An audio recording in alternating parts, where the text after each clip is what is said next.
déjà été évoqués par Florence et Delphine. Quelques éléments d'histoire, parce qu'effectivement, c'est un projet qui remonte à plusieurs années. L'origine du projet, c'est l'édition numérique de la correspondance et des archives d'un libraire, Marc-Michel Rey, francophone, installé à Amsterdam entre 1746 et 1780, qui est connu comme l'éditeur de Jean-Jacques Rousseau. Dans le paysage de l'histoire des idées de la littérature du XVIIIe siècle, on le connaissait, on va dire ça comme ça, surtout comme éditeur de Jean-Jacques Rousseau. C'est un libraire qui a un vaste réseau européen de commerce du livre. Un libraire au sens du XVIIIe siècle, c'est-à-dire qu'il est à la fois éditeur, il choisit, il échange avec des auteurs pour accepter ou non leurs manuscrits, et libraire au sens matériel et marchand du terme, il vend des livres. Et comme libraire commerçant, il a un vaste réseau européen de diffusion de ses ouvrages. Donc l'origine du projet, c'est cette édition de la correspondance et des archives de ce libraire qui avait été confié par un professeur de l'Université de Bruxelles, Jérôme Vercruys, à l'Institut d'Histoire de la Pensée Classique avant qu'il devienne UMR IRIM. Au cours de ce projet, on a pu éprouver la difficulté tout simplement d'établir une liste précise des ouvrages effectivement édités par Marc-Michel Rey. Pourquoi? Parce que certes, il publie des ouvrages à son adresse, Marc-Michel Rey, Amsterdam, mais il publie aussi des ouvrages sous fausses adresses, Londres, Rouen, ou des adresses complètement fantaisistes. Il contrefait des ouvrages publiés à Paris, par exemple, et ces ouvrages, à lui, sont également contrefaits. Ce qui fait qu'un ouvrage qui paraît sous le nom Marc-Michel Rey à Amsterdam n'est pas forcément sorti de la librairie de Marc-Michel. Donc on s'est trouvé face à une difficulté qui paraît peut-être anecdotique, mais qui est pour nous fondamentale: établir une liste fiable, exacte, des livres effectivement édités par Rey, qu'ils soient ou non à son adresse. Ce travail-là, d'histoire du livre peut-être, est, comme le disait Delphine, entièrement lié à une problématique intellectuelle de compréhension de la diffusion des idées des Lumières au XVIIIe siècle. Par exemple, on a dit que Marc-Michel Rey, parce qu'il diffuse la philosophie des Lumières, serait un libraire philosophe. Est-ce qu'on peut contribuer à cette compréhension, ou est-ce que c'est simplement, j'enlève le simplement, ou est-ce que c'est un habile commerçant qui sait précisément quel livre va avoir du succès et qui aura d'autant plus de succès qu'il est interdit ou un peu sensible? Est-ce qu'il le fait par conviction philosophique ou par stratégie de livre? Pour essayer de déterminer cette liste, on a établi des critères: l'adresse de Marc-Michel Rey, à Amsterdam, la présence de la marque aux abeilles, dont il sera question plus précisément tout à l'heure, des indices de bibliographie matérielle, la manière dont le livre est composé, la manière dont il est signé, et la présence d'un catalogue du libraire à la fin d'un ouvrage, qui nous paraissait aussi un indice d'authenticité, on va dire ça comme ça. Puis, on s'est dit, dans le sillage des travaux de Silvio Corsini, qui nous fait l'honneur d'être présent aujourd'hui, que l'ornement, l'analyse des ornements, pouvait contribuer à cette recherche d'authentification des ouvrages. Le choix d'un ornement pouvait être un indice supplémentaire d'authenticité de l'ouvrage. D'où la naissance de ce projet autour des ornements. Comme le disait Florence, ce projet a pris aussi une autre tournure avec la discussion avec le laboratoire du Mercurien, avec Thierry Fournel en particulier, pour essayer de comprendre comment le choix d'un ornement, la comparaison entre des ornements allait pouvoir nous aider à authentifier un ouvrage de Marc-Michel. Donc l'objectif du projet, pour le dire clairement, est de produire d'une part une base de données des ornements qui figurent dans et sur les ouvrages de Marc-Michel Rey, ou en tout cas à l'adresse de Marc-Michel Rey, articulée à une base de données bibliographique, c'est-à-dire que l'ornement conduira directement à l'ouvrage duquel il est extrait, base de données bibliographique qui a été construite par Jean-Michel Noilly et qui a constitué un fondement essentiel pour le projet. Nous nous sommes associés aussi, je le disais à l'instant, à Silvio Corsini de la bibliothèque universitaire de Lausanne et Hazel Wilkinson, qui est là aujourd'hui de l'université de Birmingham, qui ont eux-mêmes dirigent toujours des bases de données sur des gros corpus. Hier, nous avons plus spécifiquement travaillé sur cette question de la construction de la base de données, avec notamment le travail de Vincent Ventresque, qui est ingénieur sur le projet ANR POI, et de Thomas Gautret, ingénieur au laboratoire Hubert-Curie. L'objectif de cette base de données, le second objectif, est de l'associer à un outil, d'une part de reconnaissance d'images et d'autre part d'aide à la décision par la visualisation de variations, de nouveautés par rapport à l'image qui sera proposée.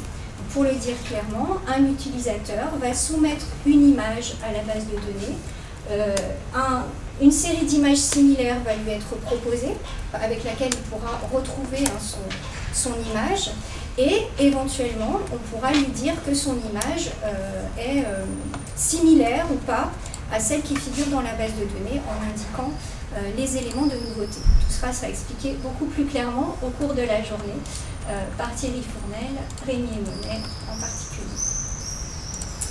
Je voulais aussi insister, mais ça a été dit, sur l'interdisciplinarité du projet, dont cet atelier est le reflet, on l'a dit.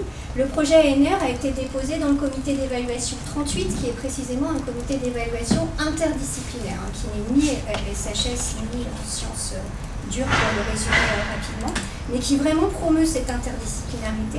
Et un des défis scientifiques, c'est que l'apport soit aussi important scientifiquement pour le laboratoire de sciences humaines, l'IRIN, que pour le laboratoire Hubert-Curie. Donc ça, c'est quelque chose qu'on essaye de cultiver depuis le début, et on avance vraiment de manière progressive et de manière interdisciplinaire, aussi bien pour la construction de la base de données que pour l'établissement de l'outil avec des discussions régulières. Alors la chance qu'on a, Florence l'a dit aussi, c'est qu'on est à l'université Jean Monnet Saint-Étienne, donc c'est deux laboratoires proches, et donc on peut se parler très très régulièrement, ce qui facilite évidemment les échanges et la progression du projet. Voilà, j'ai essayé de résumer, j'espère avoir été assez clair.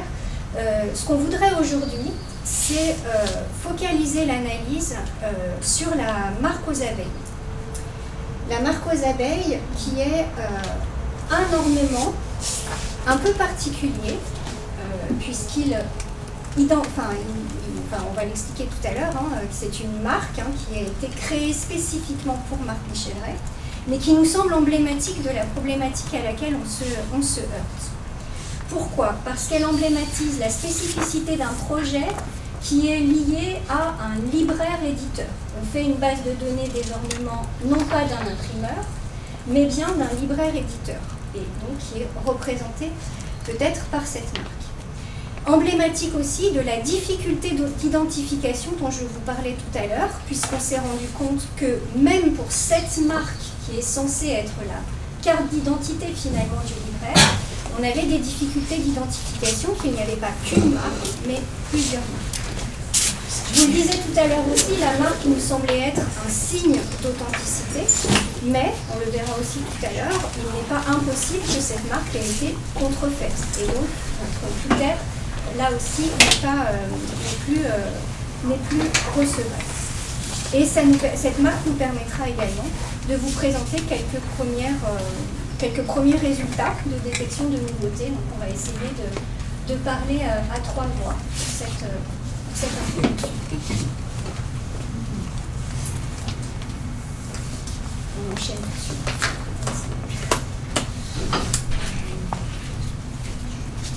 Sylvie, tu veux bien enchaîner? Alors moi, je vais vous présenter de façon très pragmatique la marque aux abeilles de Marc Michel-Ray. Voilà. Donc, alors, tout d'abord, qu'est-ce qu'une marque typographique et quel est son usage? Donc, Pierre Guénaud, qui est auteur d'une thèse sur le sujet à l'école des Chartes, l'a définit ainsi, je cite: La marque typographique est une gravure représentant un signe graphique distinctif apposé sur un livre par une ou plusieurs des personnes responsables de la fabrication et de la publication de celui-ci. Imprimeur, libraire ou bailleur de fonds. Fin de citation. La marque a donc une fonction d'identification et sa constitution est caractérisée par un vocabulaire et une grammaire iconographique. Alors, qu'en est-il de la marque aux abeilles de Marc Michel Rey? La singularité et l'intérêt de l'étude de cette marque réside dans le fait que sont conservés le texte décrivant l'allégorie, l'ébauche du dessin, que vous voyez en dessous. Cette ébauche est faite à destination du graveur, un tirage de l'épreuve, si tu peux passer juste à avancer un petit peu, voilà, le tirage de l'épreuve, ainsi que les ouvrages qu'elle illustre. Tu peux revenir sur... Voilà. Donc la marque est décrite par Prosper Marchand, qui sert d'intermédiaire entre le graveur, qui est Jacob van der Schnee, et Marc Michel Rey, qui est un libraire fraîchement arrivé à Amsterdam en 1744. Donc, qui est Prosper Marchand? Alors, Prosper Marchand, c'est un ancien libraire à Paris qui s'est réfugié en Hollande à la fin de l'année 1709 avec son ami et associé, le graveur Bernard Picard. Il s'installe pour 2 ans à Amsterdam, entre dans la corporation des libraires en 1711, puis part s'installer à La Haye. Il est entre autres l'auteur d'une histoire de l'origine et des progrès de l'imprimerie, et il conçoit, comme on le voit ici, des frontispices et des vignettes à la demande des libraires. Alors on le constate, enfin vous avez du mal à lire, mais Marchand lit la description et un dessin gauchement esquissé explicitant la signification de l'allégorie et de la devise choisie. Donc la devise, c'est Ingeniosa assiduitati. Donc je vous lis le texte du manuscrit, enfin les 3 premières lignes. Le corps de cette devise est une ruche de mouches à miel, vitrée, par les côtés de laquelle on voit leur travail assidu. Au haut est une araignée dans sa toile, dont l'industrie n'est pas moins ingénieuse. Au bas sont 2 fourmilières, où des fourmis vont et viennent, portant du grain. Donc, les abeilles, l'araignée et les fourmis représentent le travail assidu et l'ingénieuse économie du libraire. Les abeilles, comme les fourmis, sont des thèmes très répandus dans les marques typographiques. Ce sont des modèles de productivité idéale, l'abeille symbolisant l'ardeur au travail, l'organisation sociale et la discipline au service du bien commun. La marque aux abeilles de Marc Michel Rey, avec ses figures d'abeilles, d'araignées et de fourmis, se place ainsi dans une tradition symbolique où la fonction du libraire, vecteur de savoir, oscille entre héritage et modernité. Alors le graveur de la marque est Jacob van der Schnee, c'est une figure majeure de la gravure du XVIIIe siècle en Hollande, et il est le meilleur élève de Bernard Picard. Bernard Picard est celui-là même qui est la personne qui est partie avec Prosper Marchand en Hollande. Alors, pour la qualité technique, et Madame Nicaise l'expliquera mieux que moi, il s'agit donc d'une plaque de cuivre gravée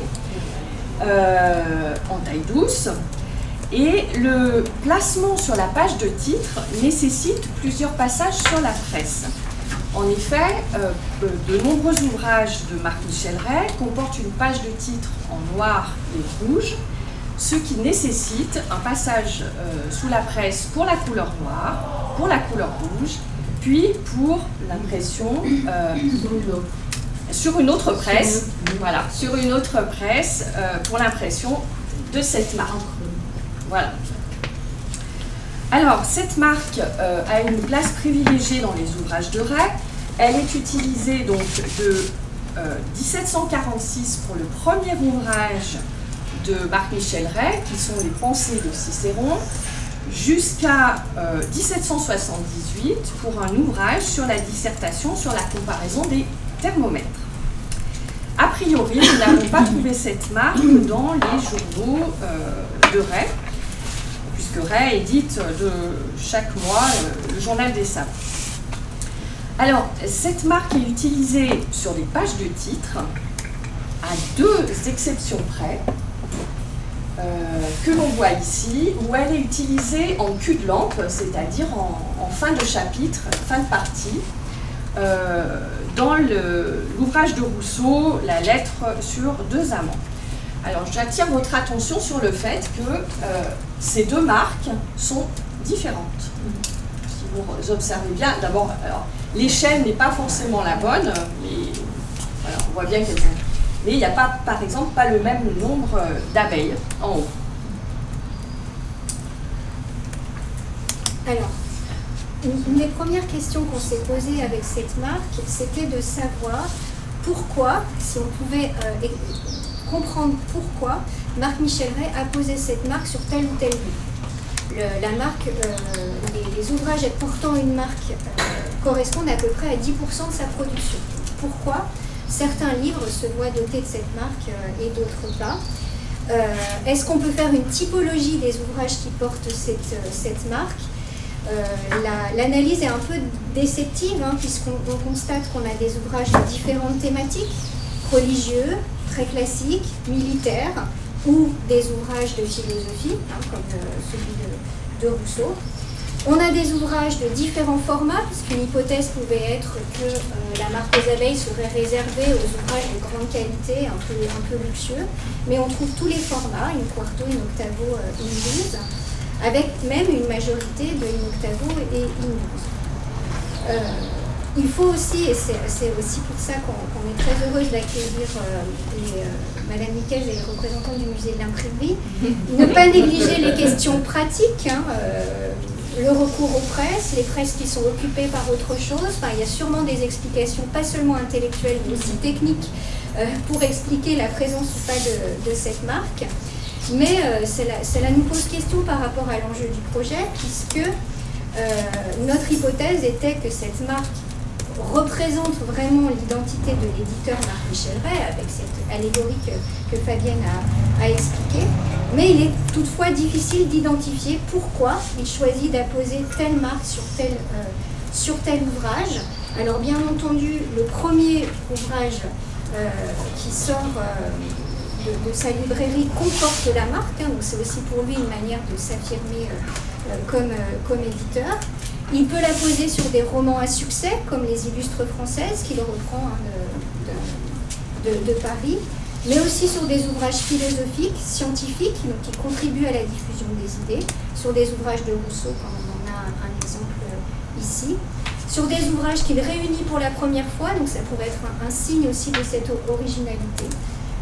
Mais on n'a pas trouvé, pour le moment en tout cas, d'explication intellectuelle satisfaisante pour essayer de comprendre pourquoi il a posé cette marque sur tel ouvrage. Ça ne peut pas être juste pour meubler. Parce que là, dans celle de droite, on voit bien que c'est une taille douce, on voit la cuvette. Donc ça ne peut pas être juste pour occuper un vide. Parce qu'on mettait quelquefois des colophons juste pour remplir la page. Ah oui, d'accord. Mais là, ça ne peut pas être ça parce qu'il y a un double tirage. Donc c'est intentionnel. Oui, c'est un choix. C'est un choix. C'est un choix. C'est une publicité en quelque sorte. Ça marque. C'est ça. C'est pas juste pour meubler, ça. C'est un logo. C'est son logo. Alors, les choses se compliquent en plus parce que cette marque n'est pas si aisée à identifier. Je donne de l'idée. Alors, donc je vous ai parlé de la marque aux abeilles, mais en réalité, il y a 3 marques aux abeilles. Il y en a une dont vous avez vu les preuves signée Jacob van der Schleck, donc JVS, donc Jacob van der Schleck Fekit de 1746. Quand on ouvre les ouvrages de Marc Michel-Rey, on voit très facilement qu'il y a aussi une marque sans date. Et une troisième de 1762, également signée Jacob van der Schleck Fekit 1762. Donc on peut penser qu'il y a 3 marques différentes. Mais quand on rentre un peu plus dans le détail, donc voilà la première série, on s'aperçoit que cette marque de 1746, si tu veux passer ensuite, eh bien à partir de 1754, dans un ouvrage qui s'appelle La vie de Grotius de Monsieur de Burigny,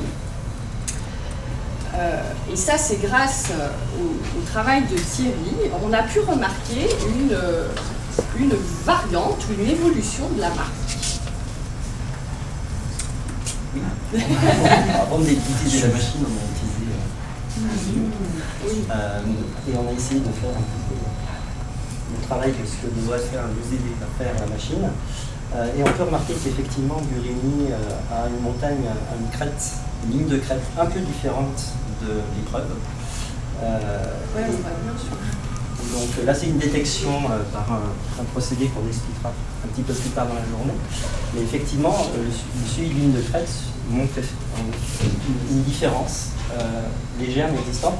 Une autre différence se porte aussi sur les flancs de cette montagne. Voilà. Et puis deuxième catégorie, et sur la même épreuve, et là je ne me rappelle pas très bien, c'est grâce à toi que je me suis aperçu que c'était sur la même marque en fait, qu'on avait ces stries diagonales qui sont apparues, qui n'existaient pas dans l'épreuve.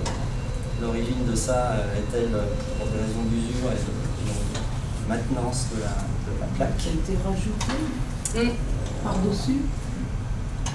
Enfin, par-dessus, oui. Là, c'est par-dessus. Donc ici, on a une fréquence on dirait que ça a été rajouté qui apparaît. dessus. Et si vous voulez, ça suit le profil. Alors, si on revient sur la marque. Non, mais c'est la plaque qui a été restriée. En fait, je dirais que c'est la même, mais sur la marque, sur l'épreuve. Voilà. En fait, ça suit en fait quelque part un peu le pourtour. Alors on n'a pas Burigny la version Burigny en Michelin, enfin en droit. Et voilà, on suit ce que j'appelle le cadre.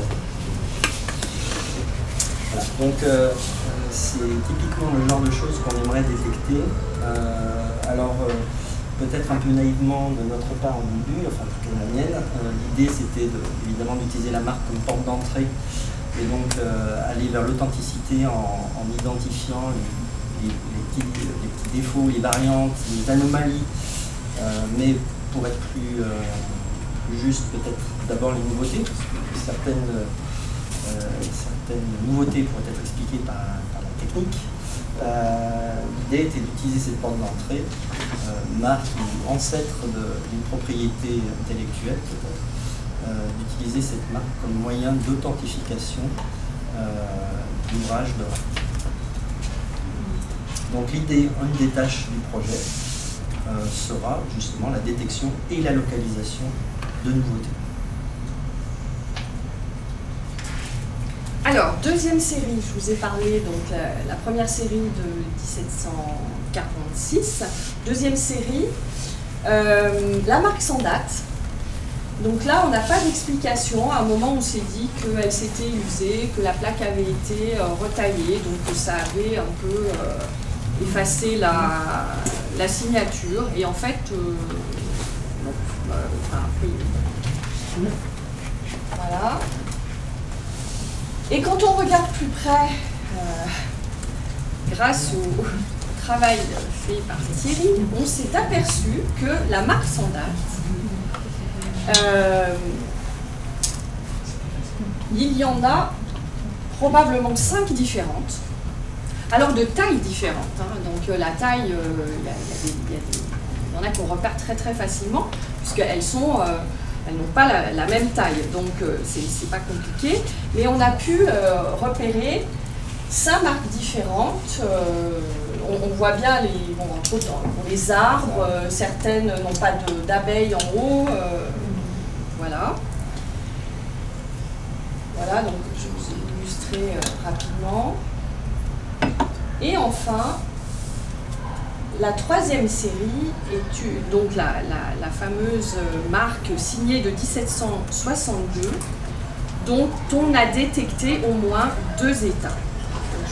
Je ne vais pas tout montrer parce que c'est trop long. Alors, plus des cas particuliers, isolés, comme la Sainte Bible de 1758, qui semble être une marque inversée, elle est en miroir. Celle de 1765, avec les considérations sur le gouvernement de la France, qui, Jean-Michel Noailly l'avait étudié, semblerait être une contrefaçon de Marc Michel-Ray. Alors celle-ci, bon, qui est complètement fantaisiste, assez vilaine, on peut dire. Et enfin, celle-ci, qui est apposée sur le seul ouvrage en hollandais de Marc Michel-Ray, puisque, on ne l'a pas dit, mais tous les ouvrages qui comportent la marque aux abeilles sont des ouvrages en français. Que dire de tout cela?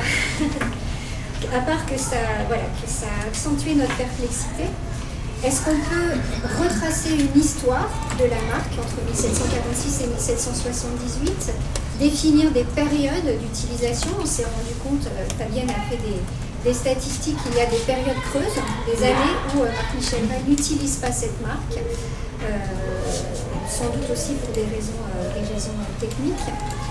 La marque de Marc Michel-Ray est-elle vraiment une preuve d'authenticité, qui appartenait à nos critères d'authentification?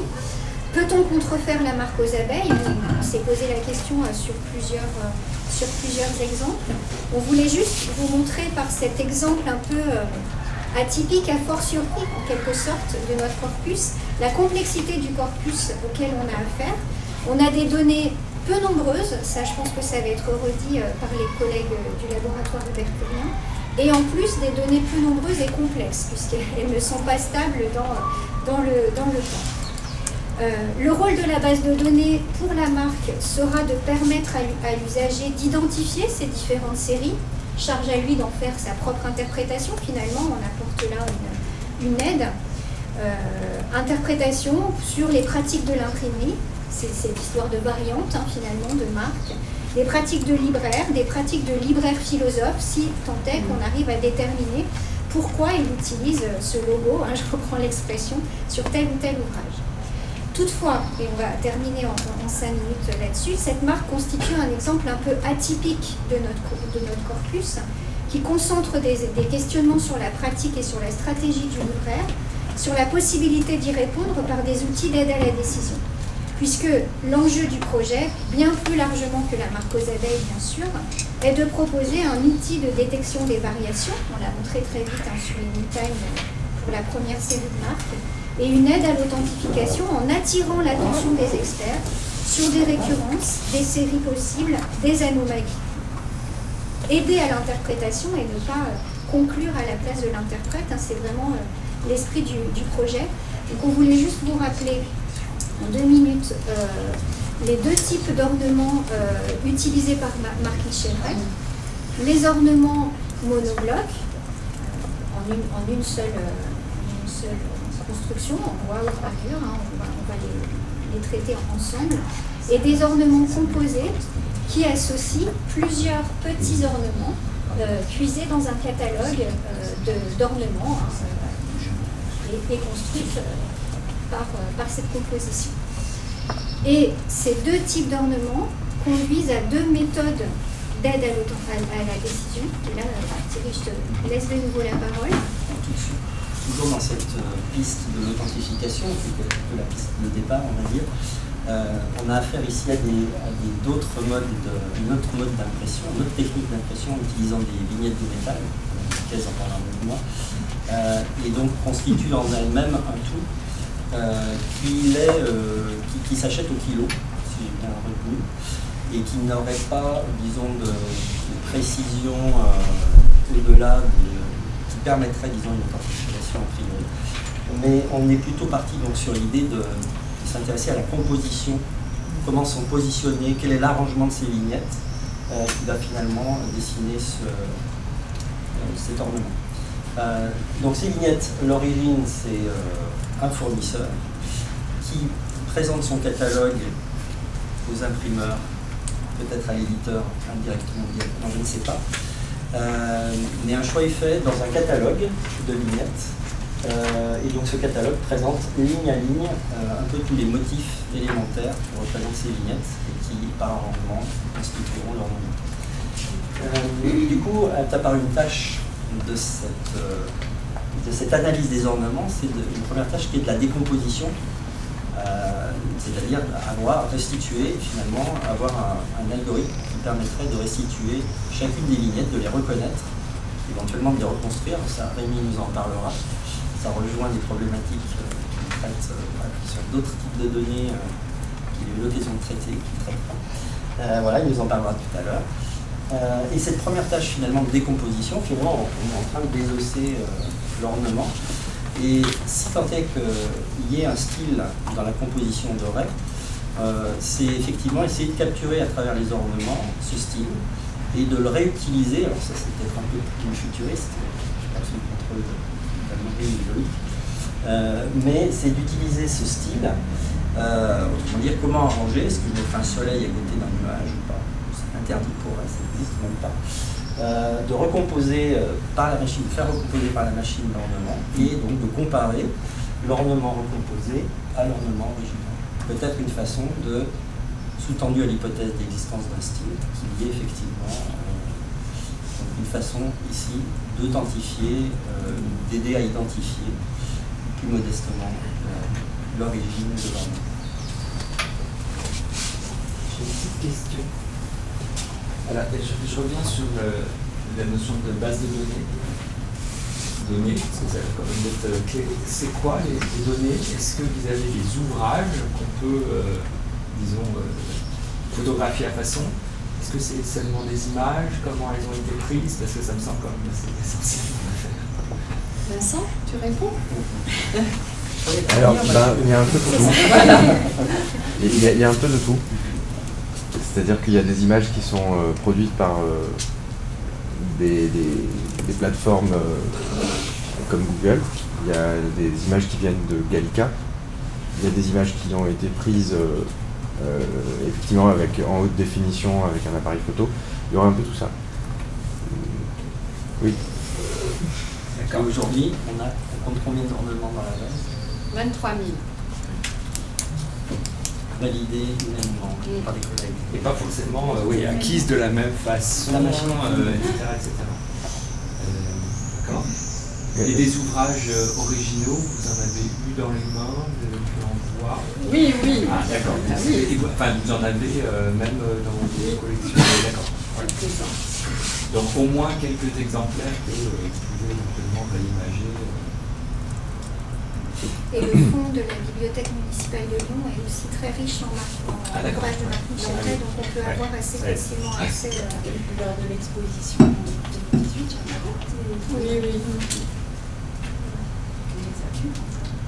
Et ça, j'imagine que c'est la partie scan, c'est quelque chose que vous avez. Alors là aussi naïvement, par méconnaissance de cette partie-là des bibliothèques, on avait préparé avec une élève du institut qui s'appelle Lola, on avait préparé la prise d'image pour aussi.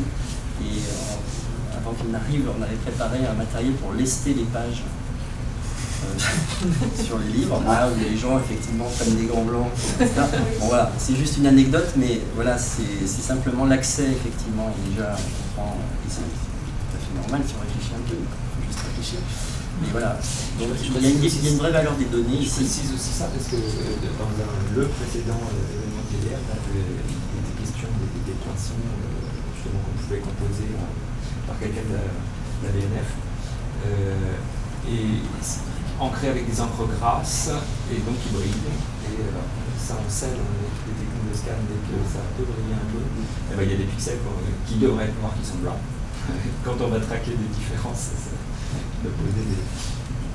Donc c'est en fait avec ça en tête que je posais la question de l'artefact de la prise d'image. En fait, effectivement, on s'aperçoit quand on présente par exemple des exemples, quand on fait des simples différences d'images pour mettre en évidence des endroits imprimés, non imprimés, qu'effectivement il y a plein de petits pixels qui apparaissent de bruit. Et on pourra en reparler aussi aussi l'absence de modèle à ce jour, mais peut-être à l'éclairage des techniques d'impression d'autrefois, on va imaginer utiliser un modèle pour mieux segmenter ces images. Sans parler de la qualité variable des images Google. Et alors, juste dernière question, toujours à propos de la base de données. 23 000, alors ça, c'est pas la marque aux abeilles, hein, c'est 23 000 ornements en général.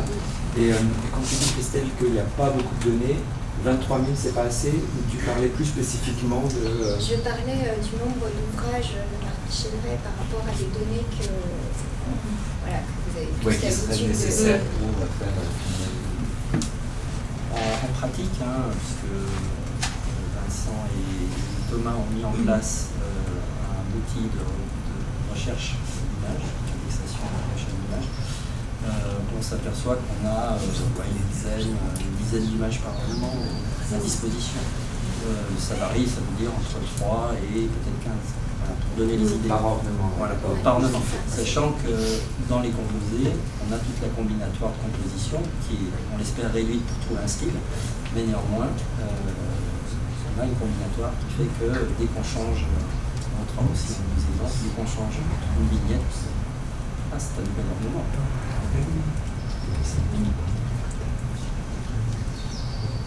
Donc on a effectivement à la fois la masse impressionnante de données quand il faut manipuler, mais on a quand même par ornement, par motif, pour être plus précis, on a assez peu de données finalement, et on aura recours, si on fait qu'on utilise par exemple des neurones comme famille algorithmique, on aura recours à l'augmentation de données à un moment ou à un autre.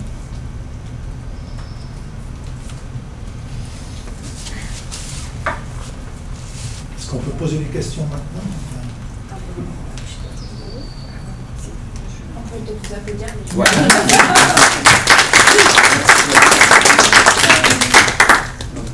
Une question d'expert. Oui.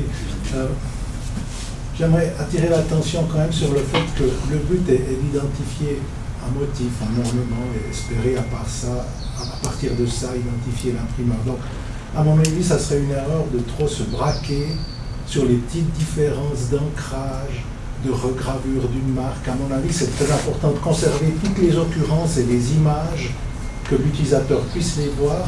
Mais pour le programme, c'est pas si important que ça qu'ils nous disent que c'est pas exactement la même image, qu'il y a une petite différence là, qu'il y a une fissure à ce moment-là. C'est bien plus important qu'ils regroupent les choses qui peuvent être regroupées. Et je crois que c'est pas si important que justement la marque a été regravée à un moment donné, c'est typique, une gravure sur cuivre, elle fait quelques milliers de tirages, puis ensuite ça s'use. D'un côté, il faut regraver au burin une partie pour que ça soit... on a fait des hachures pour que ça revienne un petit peu noir. C'est assez évident, mais c'est bien plus important que les deux variantes, regravées et pas regravées, soient regroupées plutôt qu'on nous dise que la machine nous dise il y en a deux. Je préfère que le chercheur les ait toutes ensemble, puis en travaillant dessus, puisse voir ça. Parce que sinon, vous allez créer des milliers de variantes du même ornement. Imaginez qu'il peut y avoir 10 fois, 20 fois dans le même livre, le même bois gravé, qu'il est utilisé 20 fois par année par un imprimeur pendant 20 ans. Ça vous donnera, si vous avez toutes les occurrences qui viennent en résultat, indépendamment et discardées à chacune isolément, un résultat de peut-être 10 000 ou 5 000 images pour la même chose, et l'utilisateur va complètement perdre pied dans une telle logique. C'est pour ça que je dis, essayons de regrouper les choses, quitte dans un deuxième temps, l'utilisateur puisse voir qu'il y a des petites différences, voire quelque chose peut-être de complètement différent que la machine a considéré comme identique.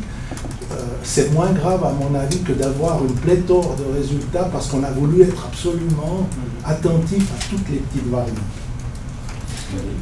L'idée, c'est de combiner ces deux aspects, c'est-à-dire de permettre à l'utilisateur de retrouver l'ensemble des ornements similaires. Après, charge à lui de naviguer dans cet ensemble.